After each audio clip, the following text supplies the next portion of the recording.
หลังจากคลิปคุยหนัง EP 2 ที่ผมได้ทำไปเกี่ยวกับหนัง Uranus 2324 ผมก็ได้อ่านคอมเมนต์จากแฟนคลับเบกกี้กับฟรีเนี่ยได้รอให้ผมมารีวิวหนังเรื่องนี้ผมก็เลยตัดสินใจครับขี่รถไป30กว่านาทีเพื่อที่จะไปดูหนังเรื่องนี้ในโรงแล้วก็มารีวิวกันในวันนี้นะครับต้องบอกตามตรงว่า Uranus 2324 เนี่ยไม่ใช่หนังที่แย่อะไรขนาดนั้นตามที่บางเพจอาจจะบอกนะครับแต่สำหรับผมมันก็ไม่ใช่หนังที่พูดได้ว่าดีคืออย่างน้อยเนี่ยในหนังมันยังมีส่วนยังมีพาร์ทที่ผมค่อนข้างเอนจอยกับมันในวันนี้เราก็จะมาพูดถึงจุดเด่นจุดด้อยของหนัง Uranus 2324 กันนะครับผมจุดเด่นที่ผมเห็นได้ชัดเลยในหนังเรื่องนี้ก็คือความพยายามของนักแสดงทั้งหมดในบทบาทของตัวเองนะครับโดยเฉพาะเบกกี้กับฟรีนเนี่ยในบทแคทและลินซึ่งผมดูแล้วรู้เลยว่าทำไมทั้งสองถึงมีแฟนคลับในด้อมเยอะขนาดนี้คือพวกเขาแสดงเป็นคนที่ตกหลุมรักกันได้มันดูน่ารักพอแชร์สกรีนกันปุ๊บความน่ารักมันมีขึ้นทันทีแล้วความรักมันหวานเจี๊ยบขึ้นหน้าจอเลยซึ่งผมก็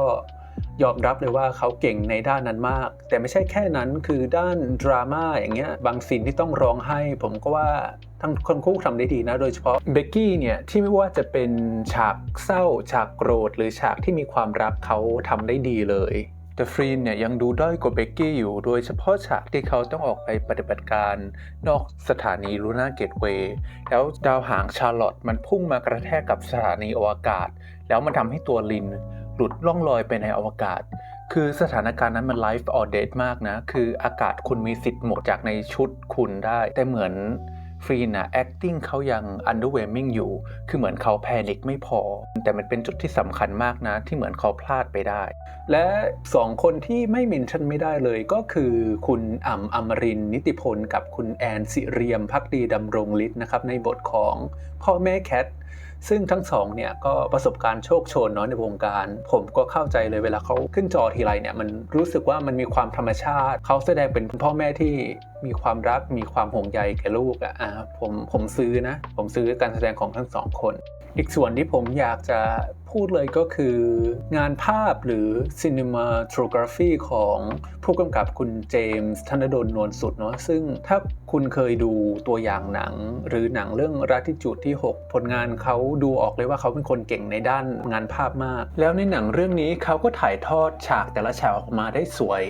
ตามมาตรฐานของเขาเลยซึ่งผมก็เป็นอีกจุดที่ผมชื่นชมเลยนะครับอีกส่วนหนึ่งที่ผมค่อนข้างชอบเลยก็คือครึ่งหลังของหนังเรื่องนี้นะครับคือพอหนังมันเริ่มเข้าไปในพาร์ทของสงครามโลกครั้งที่2แล้วเนี่ยคือเนื้อเรื่องมันเคลื่อนไปข้างหน้าได้แบบค่อนข้างลื่นไหลเลยและการแสดงของเบกกี้กับฟรีเนี่ยคือเหมือนเขาอัปเกรดจากสิ่งที่เขาแสดงในครึ่งแรกอย่างมากคือหลายๆอย่างในครึ่งหลังของหนังมาทำให้ผมจูนติดไม่ว่าจะเป็นฉากแอคชั่นที่ผมพูดเลยว่ามันดีแล้วปมเรื่องพ่อของแคทเนี่ยซึ่งผมคิดว่าเขาเอามาผนวกกับองค์3ได้อย่างดีเลยพาร์ทสงครามโลกครั้งที่2ก็คือไฮไลท์ของหนังเรื่องนี้เลยขอสงครามโลกครั้งที่2คือแทบทั้งเรื่องเลยได้ไหม และอีกอย่างหนึ่งที่อยากจะชมก็คือ CGI ที่สามารถรังสรรค์บางฉากได้ออกมาค่อนข้างดีเลยถ้าเทียบกับเวลา post production ที่ทีมงานน่าจะมีนะคือผมรู้สึกว่าเขามีเวลา post production ค่อนข้างน้อยอยู่นะเริ่มเปิดกล้องไปวันที่19พฤศจิกายนปีที่แล้วแล้วก็ปิดกล้องไปวันที่12พฤษภาคมของ2024นี้เองครับซึ่งผมก็คิดว่ามันเป็นเวลา production แล้วก็ post production ที่ค่อนข้างสั้นอยู่นะสำหรับหนังสเกลใหญ่มัลติเวิร์สเนี่ยคือประมาณ6 ถึง 7 เดือนเองคือผมรู้สึกว่าถ้ามันเป็นไปได้เนี่ยผมอยากให้เขาเลื่อนหนังไปฉายสิ้นปีเลยคือผมรู้แล้วว่าสิ้นปีเรามี Wicked เรามี The Lion King เรามีอะไรอีก Lord of the Ring Animation แต่ว่ามันก็ถ้าเป็นไปได้นะผลงานที่ได้มันจะดูดีกว่านี้และจุดเด่นอย่างสุดท้ายที่ผมรู้สึกชอบก็คือการใช้บทสรุปที่ออกแนว bitter sweet เนาะที่ผู้กำกับเขาจะสื่อก็คือบางจักรวาลเนี่ยแคทเธอรีนไม่ได้อยู่ด้วยกันน่าจะเกือบทุกจักรวาลเลยแต่มันจะมีจักรวาลหนึ่งที่เหมือนเขากลับมาเจอกันก็คือจักรวาลแรกคือจักรวาลเริ่มเรื่องมันเป็นอะไรที่ unconventional คือผมชอบอะไรแบบนั้น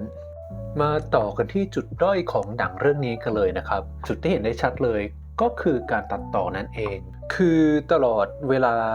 เกือบ2 ชั่วโมงครึ่งนะช่วงแรกๆผมประติดประต่อเรื่องราวไม่ค่อยได้เลยคือไม่ใช่ว่าผมไม่มีสมาธินะผมใจจดใจจ่ออยู่แต่กับหน้าจอโรงส่วนหนึ่งก็คิดว่าเพราะเขาตัดสลับไปมาค่อนข้างบ่อยเนาะย้อนอดีตไปข้ามไปอีกมัลติเวิร์สนึงคือผมเริ่มรู้สึกทะแม่งการตัดต่อตั้งแต่ฉากเปิดเรื่องแล้วเริ่มมาเนี่ยมันก็จะเป็นฉากในอวกาศกาแล็กซี่แล้วเนาะคือมันก็จะกล้องจะเคลื่อนผ่านดาวต่างๆตั้งแต่ยูเรนัสไปดาวศุกร์ดาวพฤหัสไปจนถึงดาวโลกเราแล้วก็ทะลุลงไปชั้นบรรยากาศไปที่ประเทศไทยไปที่แคทกำลังแข่งฟรีไดฟ์อยู่ทีนี้ตอนแข่งไปแข่งมา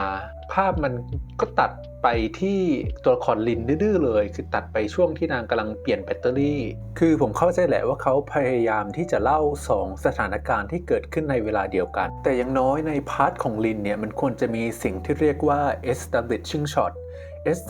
shot มันก็คือช็อตที่ใช้เล่าฉากใหม่แล้วก็เป็นการบอกผู้ชมว่าเหตุการณ์นี้มันกำลังเกิดขึ้นที่ไหนเวลาไหน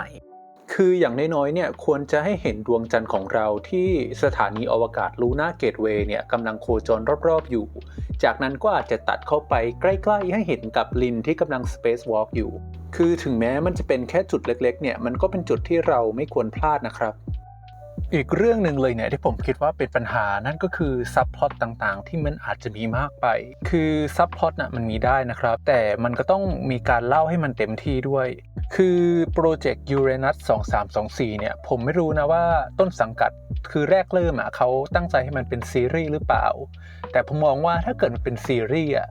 มันจะมีความยืดหยุ่นและมันจะสามารถเล่าซับพล็อตต่างๆได้เต็มที่มากขึ้นนะครับแล้วภาพยนตร์เรื่องนี้ก็เหมือนไปเล่าในจุดที่มันผิดที่ด้วยนะอีกอย่างหนึ่งที่มันเหมือนจะฉุดหนังไม่ให้หนังเดินไปข้างหน้านั่นก็คือฉากแฟนเซอร์วิสที่มันมีมากไปเอาตรงๆนะครับผมชอบฉากแฟนเซอร์วิสบางฉากนะโดยเฉพาะฉากที่กินไอติมแล้วก็จีบกันเนี่ยผมว่าเขานักแสดงทั้งสองสื่อออกมาได้ธรรมชาติและน่ารักดีและอีกฉากหนึ่งก็คือฉากที่เขาไปนั่งดูดาวบนดาดฟ้าเนาะตอนคืนแล้วเขาก็แลกเปลี่ยนความฝันกันคือผมชอบฉากอะไรแบบนี้เพราะมันทำให้เรารู้จักตัวละครทั้งสองตัวเนี่ยลึกขึ้นแต่มันก็มีบางฉากที่เหมือนใส่มาเพื่อเซอร์วิสแฟนๆเฉยๆแล้วมันไม่ทำให้หนังเดินไปข้างหน้านะครับมันยิ่ง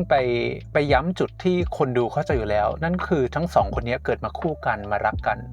ซึ่งเบกกี้กับฟรีนเขาเก่งอยู่แล้วนะเขาทำให้ผมเชื่อได้ตั้งแต่ต้นเรื่องตั้งแต่องค์ที่1ของหนังแล้ว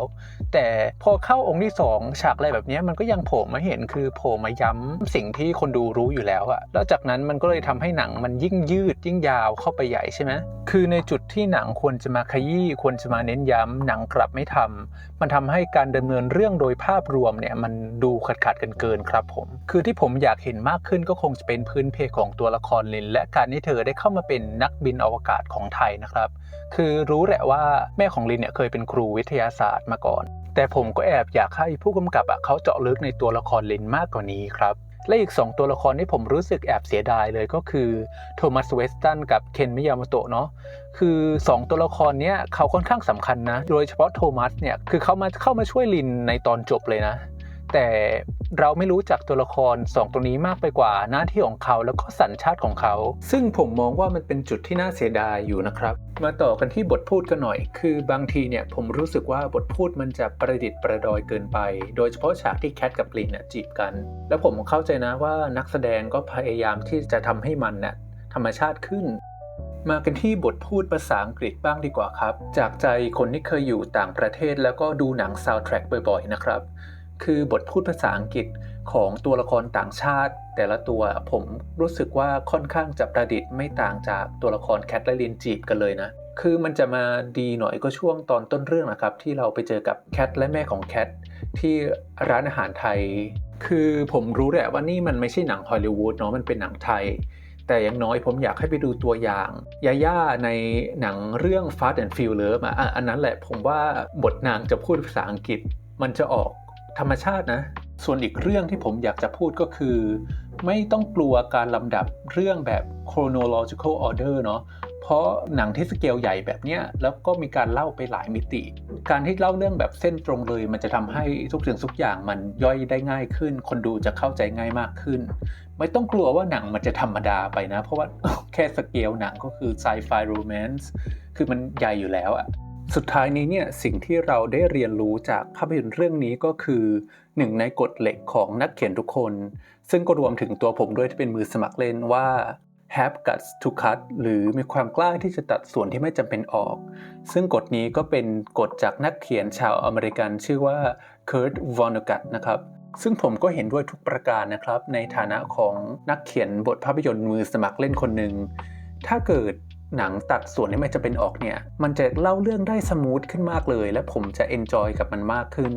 สุดท้ายนี้เนี่ยผมไม่ได้รู้สึกเสียดายตังค์อะไรขนาดนั้นนะครับเพราะผมรู้ว่าหนังมันก็มีจุดที่ดีของมันอยู่และผมสามารถสนุกไปกับมันได้แต่มันมาช้าไปนิดนึงแค่นั้นเองสำหรับคนที่เป็นแฟนคลับเบ็กฟรีนนะครับถ้าใครยังไม่มีเวลาไปดูเรื่องนี้ผมแนะนำให้ว่ารีบไปเลยเพราะว่าคุณอาจจะชอบหนังเรื่องนี้มากๆแน่ๆเพราะมันเป็นหนังที่แฟนเซอร์วิสโคตรๆเลยสุดท้ายแล้วผมจะให้คะแนนหนังยูเรนัส2324ที่6 เต็ม 10 คะแนนนะครับ